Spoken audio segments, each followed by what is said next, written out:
Oi, tudo bem? Na narrativa de hoje, eu vou te contar 3 relatos esquisitos.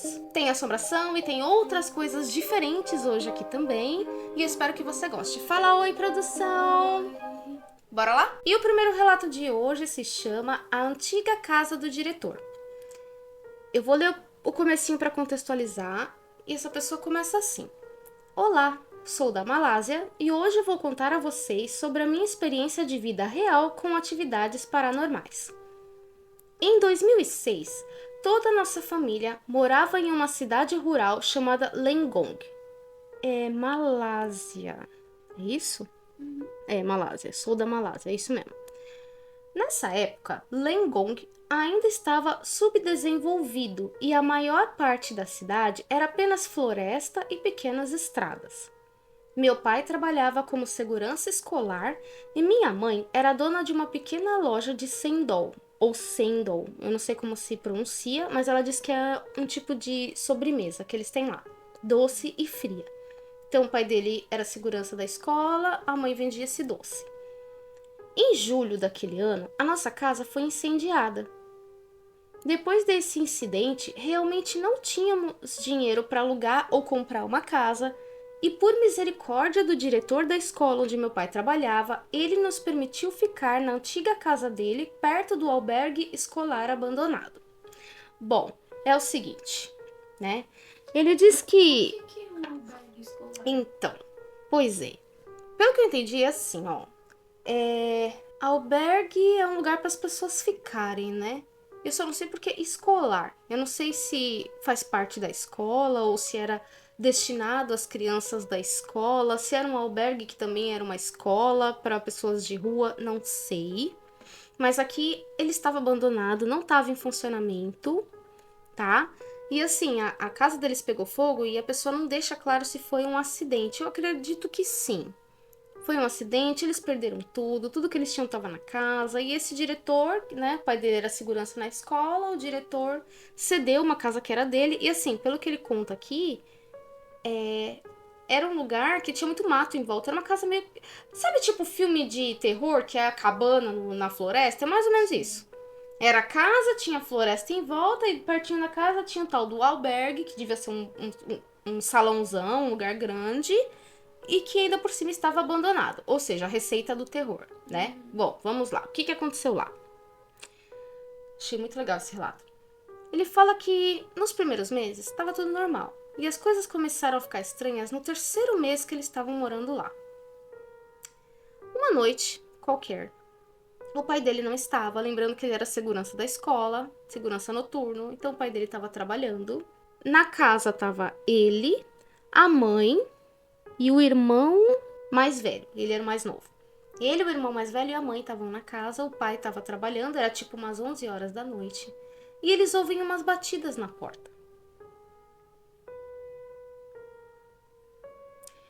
Aí a mãe dele foi lá, desavisada, achou que poderia ser o marido chegando em casa. E ela foi lá e abriu. Só que quando ela abriu não tinha ninguém. À noite, na casa, no meio do mato, alguém bate na porta. Você abre, não tem ninguém. Aí ele disse que ela viu que não tinha ninguém, ela fechou a porta. Ele viu que a mãe tinha se assustado, ele era o mais novinho, aí ele ficou assustado também. Aí a mãe e o irmão, que era mais velho, acalmaram ele. Não, tá tudo bem, tá tudo bem. Tipo, ela quis. Eles quiseram acalmar o menino, ela quis acalmar os filhos também, passou. Aí beleza, daqui a pouco eles estão se preparando pra dormir, estavam, né, indo dormir já todo mundo, praticamente pronto pra dormir. Alguém bate na porta de novo. E ele fala que dessa vez foi um barulho muito mais alto e foi meio agressivo, sabe? Como se alguém estivesse tentando arrombar a casa, ele coloca. Foi muito assustador. Eles todos se assustaram. E aí ele disse que a mãe dele estava sozinha com os filhos, ela queria proteger eles, né? E aí ela começou a gritar. Vai eu falar as coisas que é impossível. Siapa tu? Tolongla jangangangu kani. Que a tradução é: quem tá aí? Por favor, não nos perturbe. Entendeu? Eu tenho certeza que você xingou 3 gerações agora. Gente, claramente eu não vou saber assim, pronunciar isso, mas tudo bem. Bom, enfim, a mãe começou a gritar essa coisa esquisita que significa sai daqui, não enche o saco. E aí, as batidas pararam e nisso eles começam a ouvir passos circulando em torno da casa. Parece o filme lá, né? Que a gente fez o vídeo esses dias, o Tarumama. Que os passinhos, você ouve a pessoa andando em volta da cabana, era a mesma coisa, gente. Era uma casa no meio do mato. Parou as batidas, mas eles ouviam. Os passos soaram como se alguém estivesse andando devagar, mas arrastando os pés. Estávamos com tanto medo. E aí, a mãe dele começou a recitar uns versos do Alcorão, que ele fala que eles eram muçulmanos. E alguns minutos depois, o som de passos finalmente desapareceu.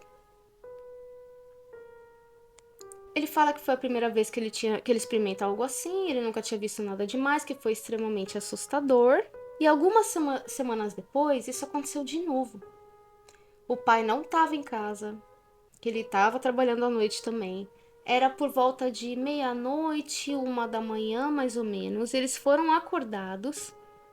Só que dessa vez não foi batido na porta. Eram passos em cima do telhado.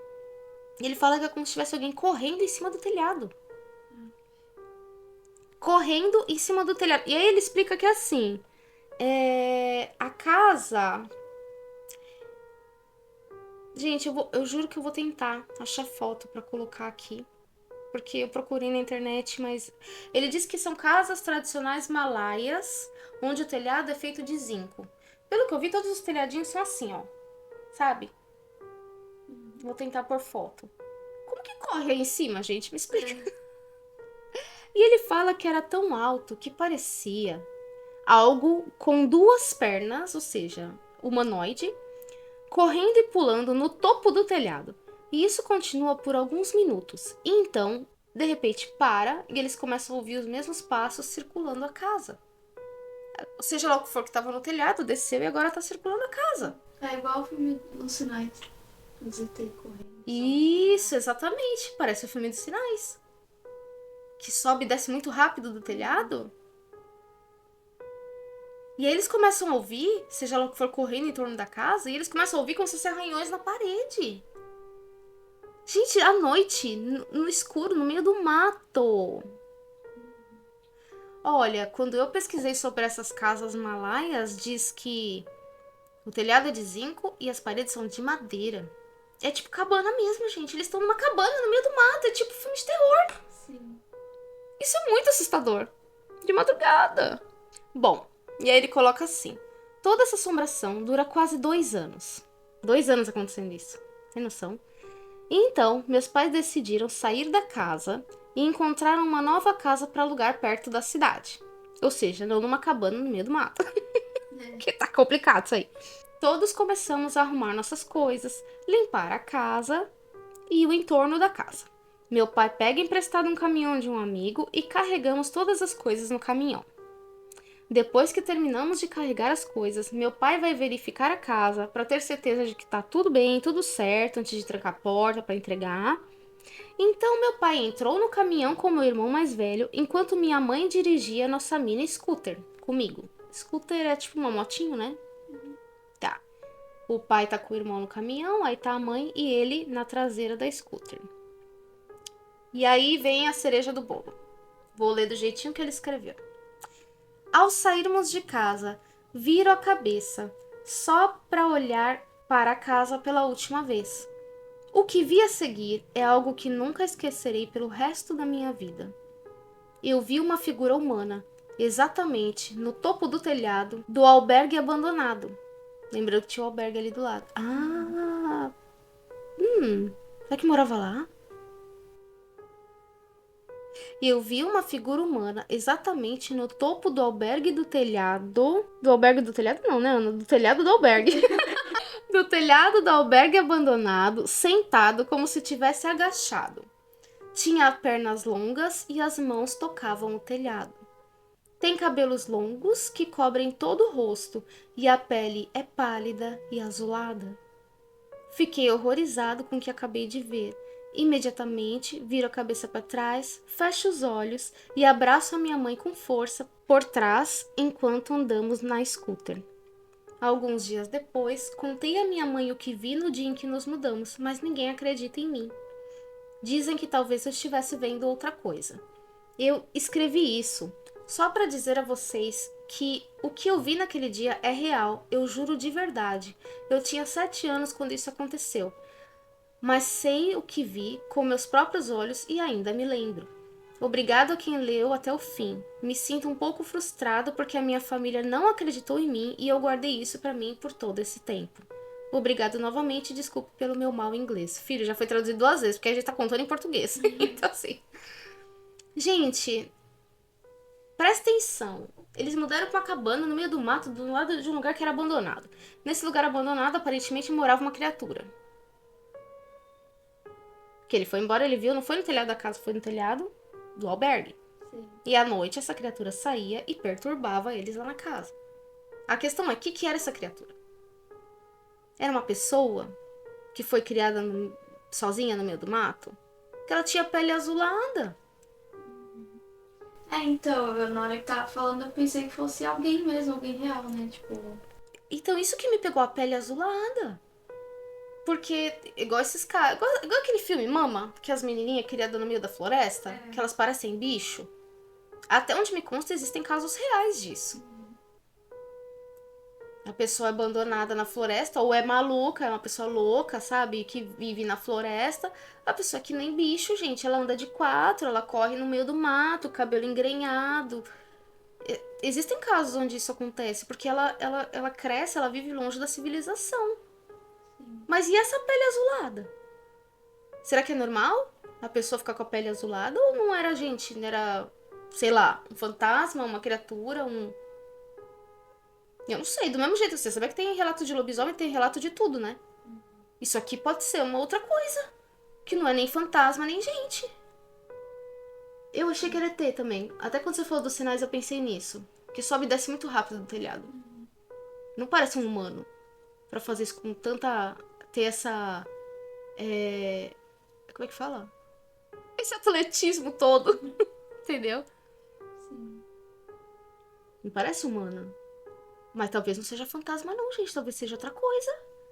Alguém já ouviu falar disso? Coloca aqui nos comentários. Se alguém tiver alguma ideia mais criativa do que Menino Lobo, Mowgli, ou fantasma, ou ET. Se alguém tem mais alguma ideia, comenta aqui pra mim, gente. Porque... que será que é isso, hein? Ainda mais tá falando de Malásia. Foi isso? Lugar? Isso aqui é... Malásia. É pra aqueles lados lá da Tailândia, Filipinas, Indonésia, acho eu. Vai saber se isso daqui não é uma daquelas lendas que tem por lá. Sim. Lendas orientais. Não sei. Enfim, se alguém tiver algum supositório, alguma suposição pra colocar aqui nos comentários, tá? Vai ajudar bastante. Deixa a sua opinião aí. O que será que é isso, né? 2. Esse relato daqui é o relato de um inscrito, é o segundo relato que ele manda aqui pra gente. Oi, gratidão pelo retorno. Estávamos aguardando ansiosamente. É um relato de EQM. Estava aguardando esse relato. Vamos lá. Primeiro ele começa fazendo um contexto, tá? Pra depois entrar na escola, ó. Entrar na história. O que ele coloca aqui? Contextualizando. Quando criança, sempre tive muita alergia a quase tudo. Sabe aquele filme velhão, Jimmy Bolha, que o garoto tinha que viver dentro de um cômodo de plástico porque até o oxigênio ele tinha alergia? Pois é, era quase isso. É difícil ver assim, né? Minha mãe, quando ia me medicar, passava muito tempo lendo a bula e vendo quais reações aquele determinado remédio poderia causar, já que muitas das vezes que eu tomava um remédio sem saber que não podia, dipirona, por exemplo, eu tinha crises convulsivas extremas. Puta, não poder tomar dipirona é... Tá com febre, toma o quê? Faz o quê? Banho gelado? É. Não poder tomar dipirona é complicado. A sua avó também não pode. É alérgica também. Fiz acompanhamento com um neurologista desde os 8 anos até os 18. Tá, no Tatuapé, fala o nome do hospital, conheço esse hospital, por sinal. E sempre tive várias restrições por conta disso. Bom, Aí ele começa o relato. Quando eu tinha por volta de 13 anos, em uma certa manhã, acordei com uma crise absurda de rinite e sinusite. Rinite e sinusite. Um só já não tava bom, não? Complicado, né? Minha mãe, ao invés de me acompanhar até a escola e ir para o trabalho, já que os locais eram próximos e tínhamos essa rotina de ir juntos, resolveu me levar ao hospital, pois até febre eu estava sentindo e ela desconfiava que eu estava com outra coisa além da sinusite. Normal, ela costumava levar ele para a escola, depois ir para o trabalho, não aconteceu nada disso, foi direto para o hospital. Ok. Chegamos ao hospital e fomos atendidos por um médico que falava espanhol. Ah, eu li esse livro. Não era médico que falava espanhol. Fantasma. Era fantasma que falava espanhol. Droga. Li também. Não, o médico falava espanhol. Minha mãe e eu explicamos o que eu estava sentindo e ele, por algum motivo, entendeu que eu estava com bronquite. Meu Deus. Já dá pra imaginar onde vai parar isso aqui, né? Menino alérgico, médico que não entende nada, fala tudo, não entende o que você fala. Por mais que minha mãe insistisse que eu nunca havia tido crises de bronquite, ele insistiu que sim e não teve interesse em fazer um exame básico.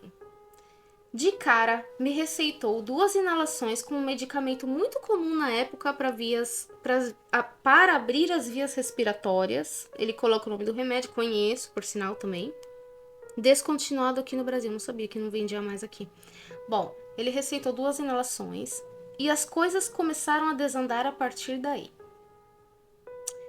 Não sei se ele receitou um período muito curto entre uma inalação e a outra, ou se a enfermeira que me medicou entendeu errado aquele comum garrancho de médico que ele escreveu ainda por cima em espanhol. Eu deveria ter tomado uma inalação às 6h30 da manhã e outra às 6h30 da tarde, segundo os outros profissionais que explicaram para os meus pais posteriormente. Porém, foi-me dada uma inalação às 6h30 da manhã e outra às 7h30 da manhã. Gente, ele acabou de terminar uma, meteram outra? Sim. Com medicamento? É óbvio que não tá certo, gente. Como assim?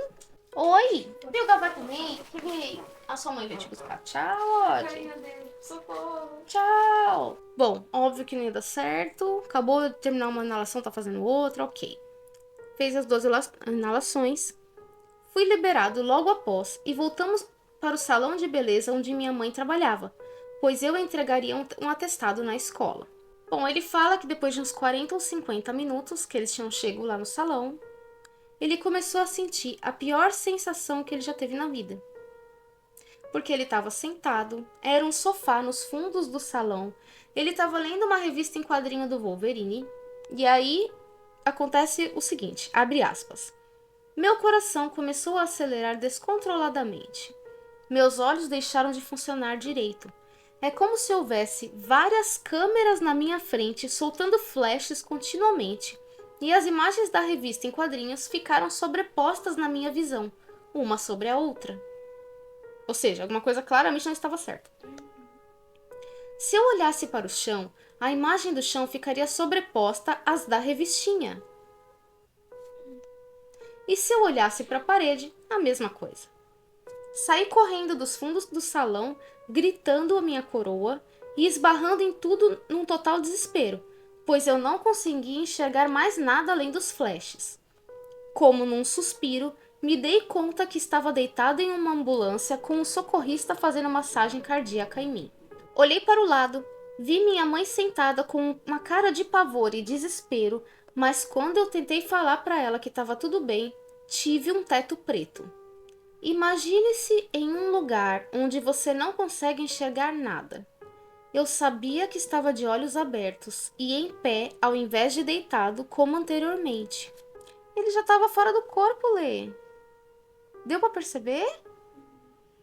Ele estava deitado na maca, ele viu a mãe dele, de repente teto preto, e ele estava em pé. Ele não estava mais deitado na maca, ele estava em pé. Entendi. Ele já estava fora do corpo. Vou ler de novo o que aconteceu. Pelo que eu entendi, ele já estava fora do corpo nesse ponto. Imagine-se em um lugar onde você não consegue enxergar nada. Beleza, tudo escuro e ele tá em pé. Eu sabia que estava de olhos abertos e em pé ao invés de deitado como antes. Tentei chamar alguém, mas não consegui falar. Pensei que estivesse ficando maluco nesse momento, pois há minutos atrás eu estava numa ambulância, deitado em uma maca baixa. Toquei no meu braço e pude sentir o meu toque. Senti também um frio percorrendo todo o meu corpo e pude sentir o chão que estava molhado. Ele estava num lugar onde o chão estava molhado. Podia ouvir constantemente várias pessoas chorando à minha volta, dezenas ou até mais, como se caminhassem chorando ao meu redor de um lado para o outro. Ele foi o quê? Pro limbo? Ele foi pro plano espiritual. A 11 do Stranger Things, lembra? Que ela liga a TV na estática, tampa os olhos e ela Ah, vai é verdade! pro negócio E vai pro mundo apagado, invertido. e tem a água no chão. Vai ver, ele foi pro mundo invertido. Brincadeira. Ele tava no plano espiritual. Que ele via até centenas de pessoas caminhando e chorando. Não tinha centenas de pessoas em volta da ambulância, creio eu. Pude ouvir também um gotejar constante que ecoava no chão molhado, como um conta-gotas devagar e constante. Lembro que não senti medo e que, na realidade, estava confuso com tudo aquilo, até que comecei a andar para frente. Você sabe deduzir mais ou menos a percepção de tempo, certo? Imagine-se caminhando em linha reta, pisando em um chão molhado e ouvindo aquele choro por uns 3 dias. Ele teve a sensação de que foi 3 dias. É muito tempo. Gente, que bizarro! Foi essa sensação que eu tive. Confesso que eu já não lembrava mais o que havia acontecido e eu estava, na realidade, procurando alguma forma de sair daquele lugar. Até que do nada surgiu um clarão, alguns metros à frente e acima de mim. É confuso, pois ainda assim eu não conseguia enxergar nada nem ninguém à minha volta, ele só via o clarão. Mas aquele brilho branco eu conseguia ver, mas não iluminava mais nada, certo? Daquele clarão surgiu flutuando uma silhueta, completamente preta e, eu juro, mais escura que aquele breu onde eu estava. Aquilo surgiu e não disse nada, estendeu a mão para mim e ficou esperando. Lembro-me que nesse momento eu parei de caminhar e surgiu aquele ponto de interrogação na minha mente. Sabe quando você franze o senho e olha de ladinho? Tipo, oi, o que tá acontecendo? Realmente. Em uma quebra de clímax, a única coisa que eu consegui falar para aquela criatura e naquele lugar foi um: puta que pariu, eu tô morrendo. Aí caiu a ficha. Ai, meu Deus do céu. Eu sei que falei, pois assim como o som do choro e do gotejar, a minha voz ecoou no ambiente. Puta que pariu, eu tô morrendo, foi ótimo. Aí caiu a ficha que tá acontecendo, gente. Aí ele entendeu. Aquele ser ficou ali parado na mesma posição. Eu fiquei parado no mesmo lugar, pensando: caramba, eu vivi muito pouco e eu vou morrer, sem mais nem menos. Tadinho, que dó. Até que fiz a coisa que qualquer pessoa sensata faria. Eu corri de volta para trás. Corri pouco, ao contrário do tempo em que caminhei. Ele fugiu, ele não foi, não. É a morte que tá querendo me levar, não vou não? Não, sou muito novo pra isso. Correu de volta pra trás. Corri um pouco, ao contrário do tempo em que caminhei. Até que tropecei e caí. Nossa, até no outro mundo a gente cai e bate a cara, né? Impressionante. Antes de sentir o baque no chão, eu abri os olhos e estava em uma sala de hospital, deitado em uma maca. Minha mãe estava sentada ao meu lado, numa mistura de lágrimas e um sorriso caloroso. Um médico conversava com meu pai sobre alguma coisa que eu não conseguia ouvir, mas o meu coroa me explicou depois. Segundo o médico, eu tive 2 paradas cardíacas, uma no salão, no salão de cabeleireiro lá, salão de beleza, e outra na ambulância, por conta de uma reação alérgica ao medicamento e pelo fato de ele ter sido aplicado com apenas 1 hora de espaço entre uma inalação e outra. O que foi um erro até então de quem receitou. Ou seja, o tal do médico que falava espanhol, que não sabia o que estava fazendo, né? Tava receitando uma coisa errada para uma doença errada, tá tudo errado. Bom, Os socorristas não conseguiram me trazer de volta com a segunda massagem cardíaca. Então, me deram uma injeção de adrenalina, que não é como em Pulp Fiction. E eu voltei, mas tendo uma crise convulsiva na sequência. Eu fiquei bem depois desse rolê todo, sem nenhuma sequela por sorte ou milagre. Essa situação toda sempre me trouxe vários questionamentos. Onde é que eu fui parar? Seria aquele lugar o umbral, o purgatório ou algo do tipo? Quem ou o que era aquele ser tão escuro quanto o breu que surgiu naquele clarão? E o questionamento que eu mais faço para mim e pergunto para você hoje é: se os paramédicos não tivessem conseguido me trazer de volta, o que aconteceria comigo que disse não para aquela coisa? Será que eu ficaria ali, naquele lugar, igual aquelas pessoas chorosas, num sofrimento eterno?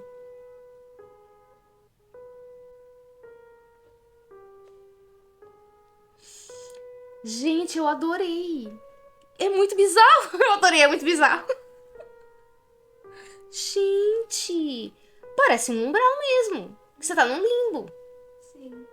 né? E diz que geralmente é assim, você tá... Às vezes a pessoa não entendeu que morreu, sabe? Aí você fica ali preso. Aí vem um ser e te resgata. O problema é que veio um ser negro, né? Assim, a impressão é que ele ficou com medo. A gente não sabe se era um ser de luz ou se não era, né? Não foi uma coisa que passou calma pra ele. Ele só fugiu. Eu não quero morrer, eu não vou ficar aqui. Fugiu. Aí fica a questão. Quanto tempo ele ia ficar lá? Eu acho que era assim.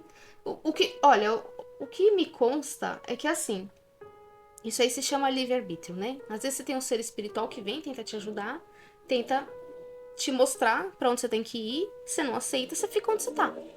Mas a qualquer momento você pode pedir ajuda pra sair também, né? Não é que você nunca mais vai ter a chance de sair, entendeu? Porque nenhum ser, por mais que seja um ser de luz, ele não pode te arrancar de lugar nenhum, entendeu? Ele te oferece ajuda. A questão é, será que era um ser de luz? Será que não era? E aí, onde que ele tava? Sim. Porque tem muitas dimensões, tem muitos lugares. A gente fala umbral como uma forma genérica, mas assim, qualquer lugar que tem espíritos vagando. Sim. Que não estão mais na Terra, mas também não foram para, né, espaços mais evoluídos, mais, entendeu? Dimensões melhores, de luz. Tem muitas dimensões. Esse negócio de inferno, vai pro inferno. Não existe um inferno, existem milhões de infernos. Existem muitos lugares, né? Eu acho que o nome que a gente dá de limbo, umbral, isso daí, eu acho que é mais assim, não é um lugar em si, mas é um estado de consciência. É um estado onde você não aceita a morte, então você não aceita ajuda pra sair dali, e você também não tem como voltar pra Terra porque seu corpo não funciona mais, entendeu? Sim. Pra mim, umbral é um estado de consciência que você permanece ali, que o espírito permanece. E aí ele fica junto ali com outros espíritos que estão naquele mesmo estado de consciência, como eu vejo. E no caso dele, ele... Meu, adorei, sério. Incrível. Ainda bem que você voltou, né? Tipo, não ficou preso lá no limbo pra sempre. Ainda bem que você voltou, eu fiquei curiosa com uma coisa. Ele disse que, na percepção dele, ele andou por 3 dias. Quanto tempo será que ele de fato ficou hospitalizado? Sim. Porque a percepção de tempo e espaço na 3D e no plano espiritual é diferente. Fiquei curiosa pra saber. Se ele acordou no mesmo dia, acho que foi no mesmo dia, né? Não sei. Porque na 3D a gente tem mania de enxergar o tempo como algo linear. Mas não é. É por isso que tem esses lapsos de tempo que às vezes cruza dimensão. E você tem acesso a algo do passado ou do futuro. Porque o ser humano enxerga o tempo como algo linear. Mas não é. É como se fossem várias coisas acontecendo ao mesmo tempo, tudo ao mesmo tempo, no mesmo lugar, a toda hora. Sim. Simultaneamente. E não uma coisa depois da outra. Então a percepção de tempo é diferente dependendo da dimensão onde você tá. É uma coisa muito louca. Quem sabe um dia a gente faz um vídeo sobre isso. Muito legal, adorei. Obrigada por compartilhar. Gratidão, adorei o seu relato. Tira essa dúvida pra gente depois, pode ser por e-mail, se você quiser comentar aqui, né? Comentar e depende. Porque você quer deixar anônimo, manda no e-mail. Tira essa dúvida pra gente se foi... Quanto tempo você ficou desacordado, né? Estamos curiosos, tá bom? Obrigada, viu? 3. Esse aqui se chama A Banheira. É um relato um pouco mais curtinho. E ele começa assim. Meu pai teve uma experiência de história de fantasma em uma casa quando ele tinha 10 anos. É claro que é difícil confiar na mente de uma criança de 10 anos, mas o que ele dizia é que ele experimentou bater e gemer em banheiras no meio da noite. Que? Oi? Ah, tá. É assim, ó. Quando o pai dele tinha 10 anos, ele diz que morou numa casa e nessa casa tinha uma banheira e de madrugada ele escutava alguma coisa batendo nessa banheira e gemendo. Não é uma casa assombrada, é uma banheira assombrada, você entendeu? É só a banheira que é assombrada. Ok.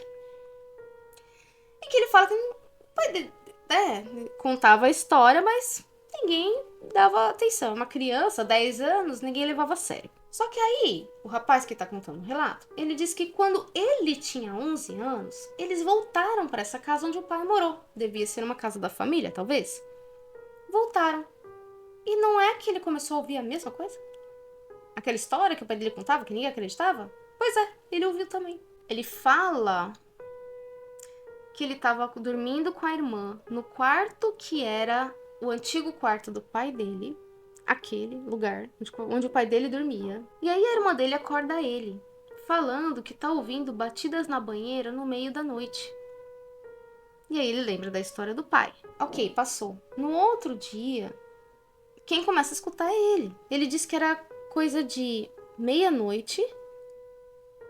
Ela acorda ele de novo e ele escuta também. Ele diz que era uma batida ritmada. Sabe, tipo alguém batendo na porta? Se alguém batesse na porta, só que a pessoa batia na banheira, gente.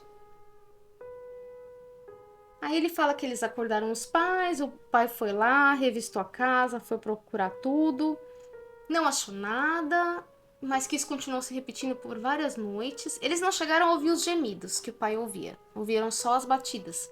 Mas aí, como ninguém conseguia dormir, as crianças não conseguiam dormir, eles reclamavam muito, o pai em algum momento chamou um padre pra abençoar e depois disso os barulhos pararam. Gente, era literalmente uma banheira assombrada. Sim. Será que eles pegaram uma... Porque era só a banheira. Aí você não sabe se foi alguém que se matou na banheira ou se... De repente eles tinham uma... Ou compraram a casa, já tinha a banheira, ou... Compraram a banheira, porque tem os lugares de demolição, né? Que você compra porta, janela, essas coisas de sobra, que são usadas, mas que estão em bom estado, você compra mais barato e põe na sua casa que você tá reformando, né? Sim. Vai que eles tiveram a sorte de comprar uma banheira num lugar de demolição que veio com fantasma de brinde. Vai lá se saber, né? E só foi embora depois que o padre abençoou. Esses foram os relatos de hoje. Se você tem alguma história esquisita ou assustadora para compartilhar, nosso e-mail tá aqui na descrição. E não esquece de deixar o seu like, seu comentário aí, o que você achou do vídeo de hoje, tá bom? Fala tchau, produção! Tchau.